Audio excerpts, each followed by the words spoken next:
Eh les potos, mais alors rien à voir. T'as vu, moi je suis un peu le foot et là c'est le mercato. Comment ça se fait, y'a personne qui parle de Mikotadze? Le Boug il est impliqué sur plus de 30 buts en Ligue 2 et même les experts le citent jamais dans les mercatos idéal. Alors que le Boug c'est clairement un crack. Demandez aux supporters de Metz. Carrément il peut planter des buts les yeux bandés, les mains dans le dos sur une jambe en tenant un œuf sur une cuillère dans la bouche. Mais juste il marque pas de la tête. C'est pas mon sujet, alors peut-être qu'il y a des paramètres que je prends pas en compte. Mais potos, entre nous, si son blaze c'était Mikotadze Nino, alors oui ça aurait été encore plus difficile à dire, mais surtout on sait tous que ça voudrait l'acheter pour 40 millions, et ça me dérange. Cela dit, c'est peut-être pas plus mal pour lui, d'autant plus que ça va profiter à Vincent Kompany que j'aime beaucoup. Enfin bref.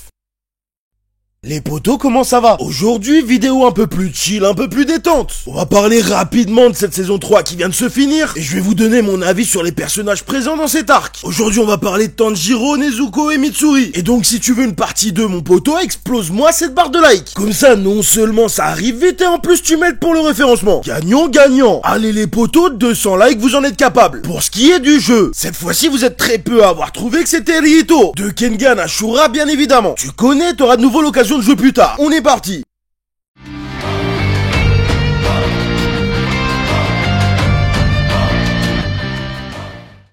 Commençons donc par ce que j'ai pensé de cette saison. Jusque là, je me suis plutôt attardé notamment sur les différents animés manga. Donc je t'ai pas encore vraiment donné mon avis. De toute façon, je trouve que ça a un peu plus de sens de le faire à la fin de l'arc. Très concrètement, je suis pas déçu, mais... Parce que oui, il y a un mais. On y reviendra plus tard. Pour le moment, je te donne la liste des choses qui ont été respectées dans le cahier des charges. Soit ce qui a été à la hauteur des standards de Demon Slayer. Ce à quoi on s'était déjà habitué vis-à-vis de l'animé. Déjà, l'animation, je pense qu'il y a pas grand chose à dire. On est quasiment tous d'accord pour dire que c'est pépite et que ça fait partie encore là des meilleures animations de ces dernières années. Que ce soit les décors, les chorégraphies, la palette de couleurs, on est bien. Ah oui, même si personnellement je mets un petit bémol sur l'animation des dragons d'Antengu. Enfin plus précisément de Zorakuten. Après je chipote parce que ça marche quand même bien. Mais je trouve quand même qu'il y a certains moments où on voyait peut-être un peu trop la CGI. Ensuite les OST et les seiyuu c'est toujours à la hauteur. Aucun reproche à faire à ce niveau-là de mon côté, ça m'a régalé. L'univers et les thèmes sont respectés, y a pas de souci. Je trouve qu'il y a pas trop de longueur. Et globalement ce qu'ils ont changé sur la restructuration des épisodes par rapport au manga, ça me paraît relativement cohérent. Maintenant, comme je te le disais avant, selon moi, il y a une chose sur laquelle on peut discuter un petit peu. Ça concerne tout simplement le traitement de certains personnages. On va en discuter un petit peu au cours de cette vidéo parce que, comme tu l'as vu, je vais vous donner mon avis sur les acteurs de cet arc. Mais en réalité, c'est surtout dans les différents animés manga des derniers épisodes que tu comprendras réellement de quoi je parle. Parce que c'est finalement surtout un manque d'informations. Donc bien évidemment, je t'invite à t'abonner et à activer la cloche si tu veux pas louper ça. Bon, commençons par Tanjiro. J'en avais déjà parlé dans d'anciennes vidéos, mais très concrètement, là on commence à découvrir le Tanjiro qui est le plus intéressant. Je trouve que c'est dans cet arc qui passe réellement un step, notamment grâce au fait que ce soit plutôt lui le moteur du combat contre Antengu. Là où il était plutôt un soutien dans les combats précédents, il se retrouve clairement acteur dans cet arc. On y reviendra peut-être dans la partie 2 s'il y a partie 2. Je vous rappelle au passage que ça dépend que de vous, mais le personnage d'Antengu l'a fait grandir et mûrir, notamment parce qu'à la différence d'un Gyotaro ou d'un Rui, et plutôt à l'instar d'un Enmu, Antengu est décrit comme un personnage profondément mauvais. Et donc là où je pouvais reprocher à Tanjiro son trop de compassion, et notamment pour les démons, et bien dans cet arc il a été éloigné de ça. Et selon moi c'est pour le mieux, parce que du coup on voit un autre visage du personnage principal. Passons maintenant à Nezuko, qui est clairement selon moi le GOAT de cet arc. Je pose ça là, t'en fais ce que t'en veux. À l'image de Tanjiro, Nezuko est aussi l'actrice du combat contre Antengu. J'ai pas compté, mais non seulement elle a sauvé Tanjiro 4 ou 5 fois dans cet arc, c'est grâce à son pouvoir sanguinaire et à son sang qu'il a pu faire plus ou moins jeu égal avec les avatars, parce que clairement c'est ce qui les a ralentis. C'est le sang de Nezuko qui leur a causé le plus de soucis dans cette bataille. D'ailleurs, Antengu le dit lui-même dans le dernier épisode, c'est Nezuko qui l'a le plus gêné. Puis clairement, elle finit en apothéose. Elle se sacrifie et impose son choix à Tanjiro, qui lui n'arrivait pas à le faire. Et attention, c'est pas une critique, on le comprend tout à fait. Au passage, je trouve ce moment exceptionnel. Je le dis, c'est top 3 des meilleurs moments de cet arc. Et pour en revenir à Nezuko, ça restera à jamais le premier démon qui a battu le soleil. Je veux rien savoir, respecter Nezuko. Attention, ils ont tous joué leur rôle. Mais sans Nezuko, la victoire était inenvisageable. Pour finir, parlons donc de Mitsuri, qui fait, je te le dis maintenant, très clairement partie des personnages qui ont été lésés. Y a pas mal de choses qui n'ont pas été dites dans l'animé là concernant et qui étoffent le personnage. Comme je te le disais plus tôt, vu que c'est pas le sujet, je vais pas traiter ça dans cette vidéo, mais par exemple on a une temporalité là concernant qui met en avant le fait qu'elle fait partie des génies. On apprend notamment qu'elle est devenue pilier très rapidement. En bref, je pense qu'il y avait moyen de mettre plus en valeur le pilier de l'amour, puisque cet arc permet de mettre de la profondeur au personnage. C'est clairement un exploit d'avoir aussi bien tenu face à Zorakuten, puisque c'est finalement Zorakuten qui représente représente la vraie puissance de la 4ème lune démoniaque. Y a qu'à voir comment dès son apparition il a mis la misère à notre trio de Jono. Et pour ce qui est de Mitsuri, elle s'en sort quand même avec relativement peu de blessures. Alors que la puissance d'un Tengu n'est à ce moment-là plus à démontrer. Elle a notamment pu accéder à la marque relativement rapidement. En bref, attention de pas sous-coter Mitsuri, parce qu'on peut compter sur les doigts d'une main ceux qui auraient pu faire au moins aussi bien qu'elle. Son origin story, personnellement, je la trouve intéressante parce qu'au moins son but est clair. Après, on peut toujours discuter de savoir si c'est valorisant ou non, si sa mission est noble ou pas, mais elle se bat pour ses convictions et n'a absolument pas lâché le bout de viande. En bref, Mitsuri fait partie pour moi des personnages sous-cotés dans cette œuvre. Il faut admettre que cette saison animée n'aide pas forcément.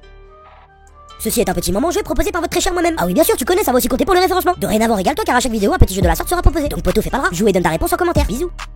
T'as 5 secondes si possible sans mettre pause pour trouver ce personnage. Réponse dans la prochaine vidéo. Évidemment mon poteau, n'hésite pas à me dire en commentaire ce que toi t'as pensé de ces personnages dans cet arc, voire même ce que t'as pensé de l'adaptation en animé. On est bien d'accord qu'ils peuvent pas forcément tout exploiter ce qu'il y a dans le manga. C'est pour ça que personnellement je me charge de rééquilibrer ça. Tu connais, si tu veux m'envoyer de la force, il y a 1001 façons. Mais en attendant, cette vidéo arrive à son terme, j'espère qu'elle t'a plu et je te remercie de l'avoir regardé. C'était le pilier du renard, à la prochaine. ここで大正こそこそ噂話。